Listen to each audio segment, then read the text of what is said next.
Kuki Urie blew me away in Tokyo Ghoul. Aside from being an incredibly beautiful man, his journey across the story is so fantastic. From being passed up on squad leader to becoming the beating heart of the Quincy's is such a special journey, but like most things in Tokyo Ghoul, it only came about from some good old destruction and rebirth. Urie begins as a hot-headed man who's very adamant about his abilities. He thinks he's hot stuff and takes every opportunity to prove it. Ishida conveys this in so many ways, but to begin with, my favorite, it's whenever Urie is talking, you see a little bit of text beneath it of what he really wants to say. It's so funny at points, but also so great for laying the groundwork for his character. While you get plenty of information about him from this panel alone, this is a guy who's just fed up with all pretenses and just wants to get the job done. He wants to rise the ranks of Ghoul investigators and let nothing stand his way. He's arrogant, and the series constantly humbles him as it pushes him further and further down a darker path. He wants to be the strongest force, but whether it be Orochi swiftly routing him or Sasaki choosing Shirazu for the leader, Urie just can't catch a break. But he needs those hurdles to overcome, otherwise he'll keep being an asshole who doesn't work with others unless it benefits him. His first big reprimand from Heise reflects on both of them. Urie, who needs a little tough love, and Heise, who believes in his team and wants them to grow. Ishida's really good at using Urie's expressions, or lack thereof, to convey his attitude. His eyes are especially helpful at showing his true gaze, even if that gaze is not particularly productive. As we enter the frame release section of the story, we see how Urie views himself and his role. He views his Quincy nature as his world. There is everything. He thinks he just needs to be stronger and the problems will all go away, but that's only a fraction of the problems he's facing. But he's so narrow-minded about it all that he sidesteps the situation with Heise to get his frame release. He doesn't get the answer he wants from Heise, so he goes to Washu and ends up getting a big boost to his ego from what he views as Arima seeing potential in him. And this leads him to going a bit of berserk in the first raid because he's blinded by a desire to be wanted, to have others see him for as good as he sees himself. He goes off to try and take on the madam and is immediately humble.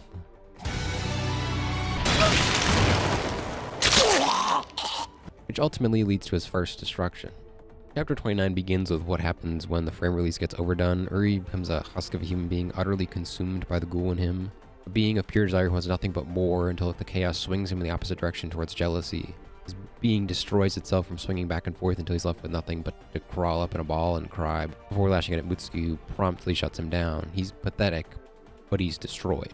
His whole self laid bare, which can ultimately only start the path towards rebirth. Urie gets his promotion, but it doesn't feel right. His desire to be recognized can never be satisfied, but there's a key change in his character here. He's questioning himself now. There's turmoil in his heart instead of just pure disdain for everything around him. So instead of boasting, he dedicates himself to training to get stronger. He still believes in himself, but he's seen himself berserk and needs to be stronger to prevent that happening again.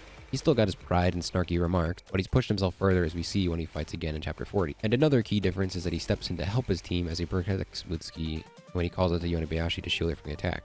It's in moments like these you can see that he has found his weaknesses and at least understands his position in the team and those he's working with. He can still get excited about a good fight, who doesn't? But he's grown a little. The first seeds of his rebirth have begun to sprout. And once Shirazu sacrifices himself, you can see the true growth of Urie. Instead of a snarky remark or being pissed, he's concerned for Shirazu's life. He's not giving him shit for being hurt, he's concerned if he's gonna make it through. And if you need a better example of this, I point you to later in the same chapter where he is screaming for Shirazu to live. The most emotion we've ever seen from Urie thus far, and it shows that he's grown. All his feelings coalesce, and when faced with an echo of his former worldview in Washu, he's annoyed at how heartless Washu is. And then comes the end of chapter 57 where Urie gets another break from Kaneki, who tells it to him straight, albeit a little harshly, as he says, all the disadvantages in this world are due to incompetence. If you want to curse something, curse your own weakness. It's also the clearest point for when Heise truly switches to Kaneki, but to see Urie just stunned, standing there, says all it needs to. His rebirth has hit his next phase, and the seed of empathy grows in him as he remarks about the importance of honoring the dead, but it also marks a time skip and a notable change in Urie. He's now the leader of the Q squad, and just looking at him, you can feel something in him has changed. 6 months hardened him into a leader. He's delegating the fighting and has clearly grown stronger after the losses of the prior battle. But he's also much more attuned to the political nature of the CCG as he starts playing coy with Washu despite his prior misgivings when Shirazu was dying. He's finding his balance of working his way up the ladder, but still refining his humanity, like in how the old Q squad helped pay for Shirazu's sister's treatment even after he's gone. But you can tell that a lot of this growth was not the most natural progression. But there are rarely any characters in Tokyo Ghoul who take their time to grow. Destruction and chaos surround every character, and they have to adapt in order to survive. Urie's instincts as a leader show up more as the series progresses, and internal monologues shift much more towards assessing the situation and working accordingly. Shirazu's death served as a catalyst for Urie to focus on caring for others. When he fights, he isn't just fighting for glory or achievements, he's fighting to protect. Whereas chapter 97 succinctly says, I don't want to lose anyone else. He's completely shifted from this hot-headed, arrogant kid who wanted nothing more than to be acknowledged into someone who just wants for everyone to live. He wants everyone to go home together. He cares about his team and others more than his own life.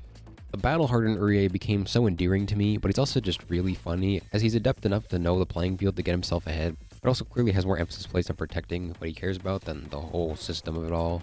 It's also just really funny to watch his remarks to Washi because he's clearly not fully into it, but just going along with the process. I was kind of neutral positive on him, but by chapter 100 I was starting to love him and how much he cares for people, especially someone like Yonebayashi.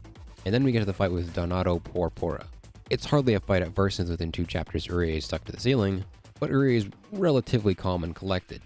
He doesn't fall for Porpora's bait, but is still very much outmatched in terms of physical strength. But it's in this fight that we get the meat and potatoes of Urie's backstory and his relationship with his father. He admires his dad and doesn't want to let his sacrifice be for nothing, even if it means he goes a bit berserk and gets a little spun around by Porpora trying to win the mental war as well as the physical one. And unfortunately results in a frameout where Urie gets destroyed once again. And instead of probably following procedure, the Q Squad work to save Urie. And the echoes of Shirazu reverberate to Yonebayashi and her desire not to lose anyone else either. She knows loss just as well as Urie and doesn't want to let someone she cares about be consumed. The suppressant definitely helped, put Urie back under control, but Yonebayashi's remark that Urie did it on his own makes a world of difference. Urie is a human now and has developed meaningful relationships with people, instead of just seeing them as obstacles on the path to glory. He's fighting for others now, and somehow he ends up exactly where he always wanted to be, as the commander of the S2 squad. But just like last time he moved up, something is wrong. This time it's Mutsuki who has lost the plot in their weird twisted love for Kaneki. And from the first interaction you can see Urie at a loss. But before we can get to one of my favorite fights in the series, we have to forcibly grow one last seed of Urie's rebirth. After he struggles to pinpoint his true anger and also cuts himself out of a big worm, Urie comes back stronger. He is aware and focused on not losing himself again. And he develops Kakuho into the perfect summation of his character, a sword and a shield. But let's finish the scene before I talk about how good that is. It's after this rebirth that Urie finally understands himself. He understands that the past is no one's fault. His father's death can't be blamed on anyone, and he almost makes peace with it all. Anyways, the sword and shield is such an apt metaphor for Urie's character arc. He's become a protector of those who he cares about, as opposed to just a blind maniac flailing a blade around. A sword to defeat those who threaten his family, and a shield to protect the ones he cares about. It's such a simple design, but it says so much about how Urie has grown. The man who only cared about recognition has abandoned that arrogance in order to protect, to take up his shield and defend. And then Furuto, the madman that he is, stands Kuroiwa, and once again Urie is down in the destruction train. Nah, I'm just playing with you. Kaneki turned into a big fucking worm, so we got bigger issues. Urie isn't the biggest player in the whole Kaneki deal, but he has his own mission. He's holding out hope with his team, helping out where needed until we take the pin out of the Mutsuki stuff we had brought up earlier. Which, before we get into, Mutsuki's final form looks sick as hell, but unfortunately they have lost the plot. And this here we get to see the true final form of Urie, in the purest distillation of the Urie, as he plainly states to Mutsuki, "I won't turn my back on you, but I won't let you hurt Yonebayashi either. I'll fight for everybody on the squad." Urie won't lose anyone else from the Q squad, not again. And his resolve is as steadfast as his shield, even after he takes a hit right to the stomach. He doesn't cry out in pain, but lets out a simple commanding no, and keeps peeling away the facade Mutsuki's built up trying to protect themselves. As Urie and Yonebayashi keep taking hits, they crystallize as characters who become the very notion of not letting anyone they care about die. They know Mutsuki isn't fully committed, and although they take a lot of damage, they ultimately break the walls down and never get through to Mutsuki, and give one final reminder that we'll keep stopping you. I love this panel so much because it is the warmest we ever see Urie. It makes me emotional just thinking about it. He looks so beautiful in it, but also every ounce of love and care he's developed for the Q squad can be seen. His expression is so soft and understanding as Mutsuki finally opens up, but also just in general. Comparing him from the early chapters to now is like looking at 2 different people.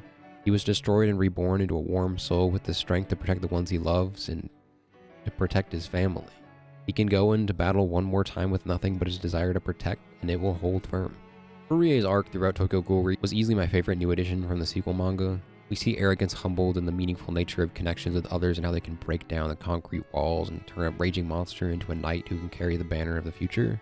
Urie ends up as the leader and overseer for the next generation of the Quincy's is such a simple but beautiful end for his character in the story. He went from this arrogant asshole to a leader who only cared for the future generations. His obsession with recognition was replaced with a desire to protect the future and everything that came with it.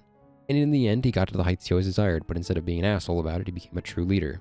And to tie it all into the main theme of Tokyo Ghoul and Ri, he hurt a lot of people on his way to becoming this way. He hurt his friends, he hurt himself, but ultimately he was reborn time and time again until he became the best version of himself. As we all do, he struggled until he reached self-actualization, but he kept going, and I'm sure you can look at the world he's helping create and see the beauty in it.